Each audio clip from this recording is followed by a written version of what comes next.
আসসালামু আলাইকুম, আমি আনফি হক সুহি। সকলকে স্বাগত জানাচ্ছি মুন্সিগঞ্জ ফুড অ্যান্ড আরিয়ান ব্লগে। আজকে যেহেতু আমরা মেলাতে আসছি, ঘোরাঘুরি খাওয়া তো অবশ্যই হবে, তাই ভাবলাম আপনাদের সাথে ভিডিওটা শেয়ার করে নেই। আমার ছেলে মেলাতে আইসা তো মহা খুশি, সে মামাতো বোনরে কোলে নিয়ে বসে আছে, রাইডে চড়বে। এখানে আমি আবার দাঁড়ায় দাঁড়ায় একটা ট্যাডির নাচানাচি দেখতেছিলাম। ট্যাডিটা আসলে খুব চিকন তো, আর একটু যদি গোলুমলু মোটা সোটা হইতো দেখতে খুব মজা লাগতো। আর আমার মেলাতে কিছু কিনার থেকে ঘুরা দেখতেই ভালো লাগে, কারণ এখনকার যে মেলাগুলি হয় এই মেলাগুলিতে যা পাওয়া যায় মার্কেটে তাই পাওয়া যায়।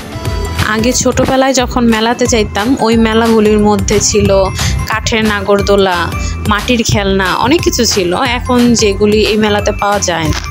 কিন্তু বাচ্চাদের জন্য যে রাইডগুলি তৈরি করা হয়েছে, বাচ্চারা যখন খেলাধুলা করে রাইডগুলিতে চড়ে, দেখতে খুব ভালোই লাগে। এত দূরে মেলাতে আসছি আর ফুচকা খাবো না, তাও আবার আমি, ওইটা তো হইতেই পারে না। ফুচকা খাওয়ার পরে এখানে দেখলাম অনেক ধরনের স্ট্রিট ফুড।